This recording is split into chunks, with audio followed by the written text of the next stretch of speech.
watching Bloomberg Quint. Now, the third and crucial leg of President Trump's Asian odyssey comes to an end today. The meeting with Chinese President Xi Jinping yielded deals worth $250 billion. Does that speak volumes for what Trump's much-hyped prowess to win deals? Or is the devil hidden in the details? In all, the two heads of state have signed 15 agreements, most of which are non-binding memorandums and long-term projects. But key things such as the huge trade deficit of the US with China and the lack of access for American companies into the Chinese economy remain at large. So has President Trump succeeded, or has he failed, or is it a mixed bag? Well, to understand that, I'm joined by Mike McKee of Bloomberg News. Michael, my first question to you is that North Korea was the big talking point when Trump embarked on this trip. But it looks like both China and the US didn't really announce anything new or substantial, really, on the Korean issue. Well, the Chinese look at this very differently than the U.S. does. They see North Korea as containable, manageable problem, and they would fear more the collapse of the Korean government and the idea of a lot of refugees coming over the border, or an unstable government with control of nuclear weapons, or even worse, for their from their point of view, a united Korean peninsula that leans towards the West. So they would rather manage the problem than eradicate it. The U.S. wants them to do maybe more than they even can. Nobody quite knows how much influence China has over North Korea. Now, they have the hammer of trade. They provide almost all their energy, but they note that Kim Jong-un has never met with Xi Jinping or other Chinese leaders. So there's some real questions about what China could do if it wanted to, and of course questions about how much China wants to do. Right, Mike, as a follow-up to that question, there was some interesting moments between the two world leaders, with Xi talking about the Pacific Ocean being big enough to accommodate both countries, and then Trump blaming the trade deficit on his predecessors for both countries. Was this trip really more about messaging than anything else? They're both trying to make nice with each other to try to gain advantage in future negotiations. The Chinese know that the president may go home. He's mercurial. He may come back to the United States and impose sanctions on China for steel dumping, for other trade violations. And the U.S. knows that it wants Chinese help in containing North Korea, and it wants to limit Chinese expansionism in the Asian region, particularly the South China Sea. So they're making nice with each other right now. The question will be, does this produce anything going forward, or are we going to start to see tensions ratchet up if the status quo is maintained?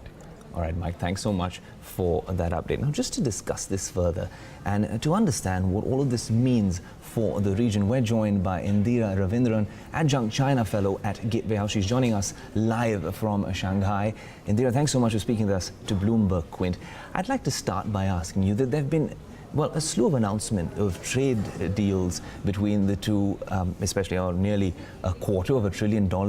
But American companies still seem to have concerns, including unfettered access to the China market, cybersecurity, and of course, there's also been this concern that there's a growing presence of China's ruling Communist Party in these foreign firms. So, although these were non-binding MOUs, has all of this just been optics, or has anything significant come out of Trump's Asia visit so far? That's an excellent question. And basically, see, with these visits, it's a great deal has to do with optics and with visibly building bridges and showing strength in front of your core constituency, in front of your citizens. So by that metric, it was well done. Like with when Prime Minister Modi visited China in 2015, it was hometown diplomacy, right? He was received in Xi'an. And this time it was very much with emphasis on family diplomacy, because Xi Jinping and Madam Peng Liyuan, they felt very welcome in Mar-a-Lago in Florida. So they wanted to accord a family welcome, and he's the first president to dine in the Forbidden City, and the buildings that were selected for all of this, very symbolic meaning. So yes, a great deal of optics, and there were about 29 or 30 of the absolute top CEOs and regional heads on Air Force One, along with President Trump. as part of the entourage.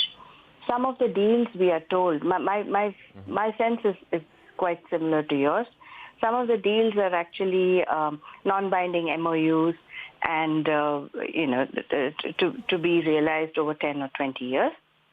And others, they say, are actually earlier deals that are just being announced. So nobody knows when the Boeing deal was actually signed, So, but there could be some of actual value. The Alaska gas line deal, that is worth looking into. Right. The main question is what are the different approaches to the trade deficit issue? That is where it centers on. No, absolutely, and they're also, because it's interesting. When we're talking about Donald Trump, this is the same person who had actually accused China of a number of things during his presidential campaign, be it currency manipulation or be it climate change or any of that.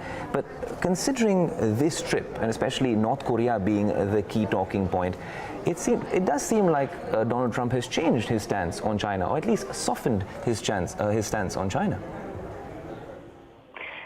There are two possibilities. I mean, human beings are evolving. That's why we are human beings. So it is absolutely possible that over the past few meetings, he has come to have a deeper understanding of how Xi Jinping works. It is possible that he was genuinely touched by the warm welcome accorded to him and by meeting the warmth or Chinese hospitality. That's possible.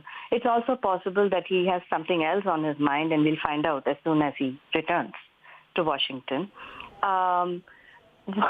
What completely caught me off guard, as it did everyone around the world, is when he just stood up there at the press conference and said, "Don't blame China. I blame the prior administration." Absolutely. That's exactly when the smiles were exchanged.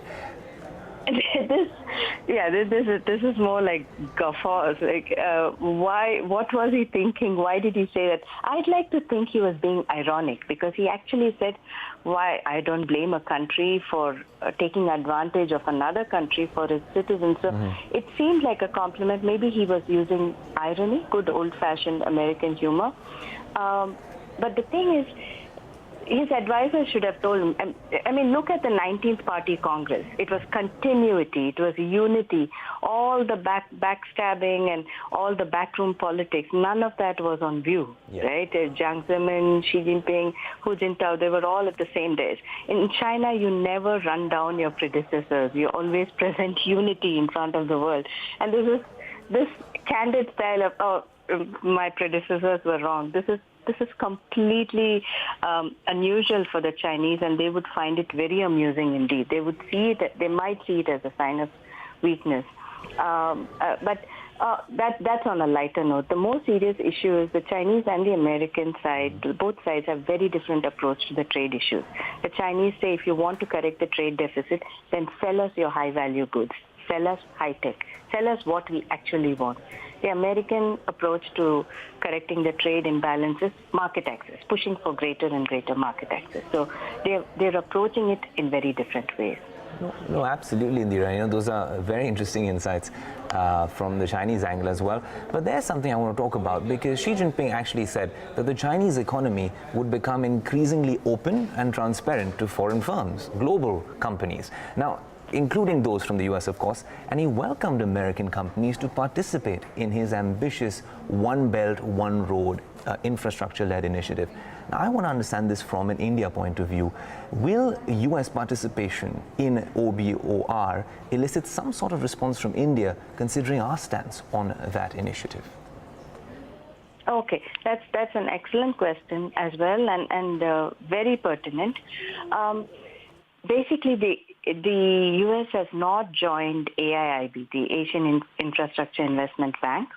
Although AIIB is not officially or openly called the Belt Road Bank, everyone knows that it's part of the mandate of the bank is funding Belt Road Initiative projects. So this could be an invitation for the United States to actually join AIIB. And as you know, India is one of the founding members, and a founding vice president of the bank is also Indian. So we have joined. We have actually had a very sophisticated approach to dealing with China, where engaging where we must and pushing back where it didn't suit our interests. Inviting the U.S. to join the Belt Road Initiative, One Belt, One Road, IDA-ILU, was expected. Everyone expected President Xi Jinping would say something like this. This is not unexpected. What does this mean for India? Well, Secretary Rex Tillerson, he came out quite openly about CPEC and about aspects of One Belt, One Road. So that was seen as a victory for Indian lobbying and for effectively presenting our point of view, right? So this could just be a way to say that we are open to engaging, and engage. Everyone has multi-dimensional engagement, Aayush. This is fascinating.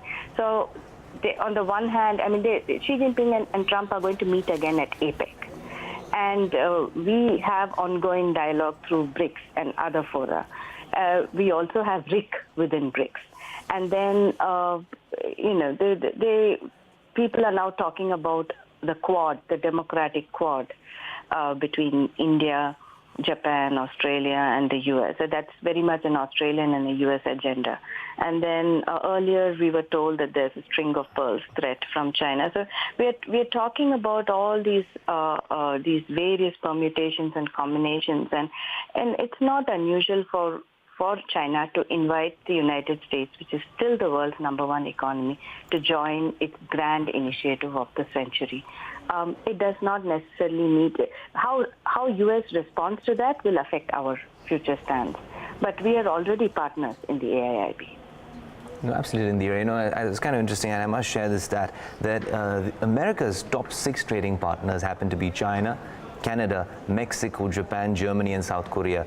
And if we go through some news headlines over the last couple of years, there seems to be some sort of, trade issues that the U.S. has with all of them. And it seems to be interesting because that's only the trade aspect of it.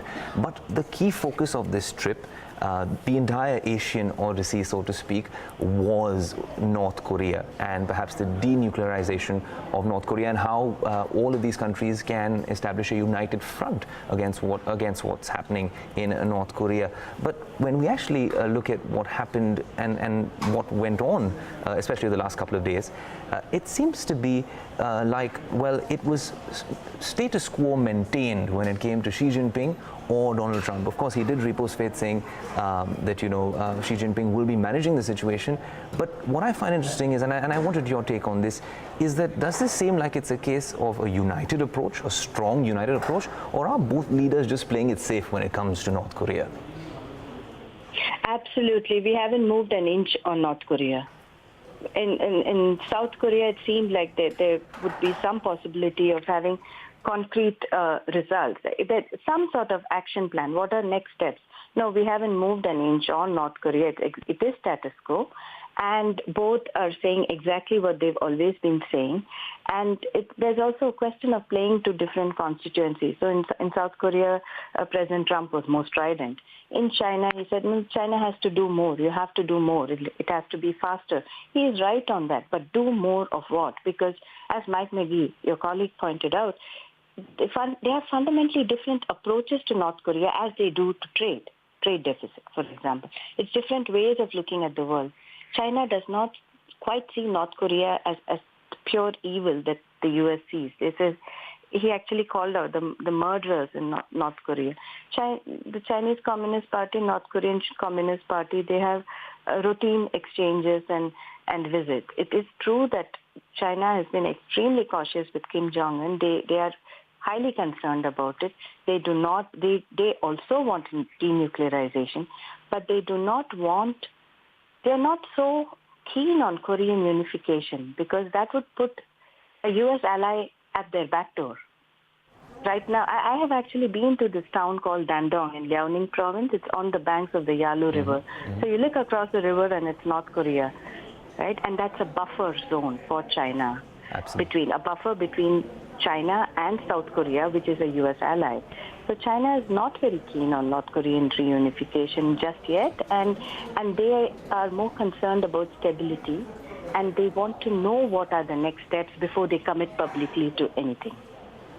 Indira, I think those are some fascinating insights. It's always a pleasure speaking with you, even at this hour. Thanks so much for speaking with us on a Bloomberg Quint, and thank you so much for speaking, tuning in to this show on Bloomberg Quint. You can always like it, comment in the comment section below, share it, and of course, tune in to this space.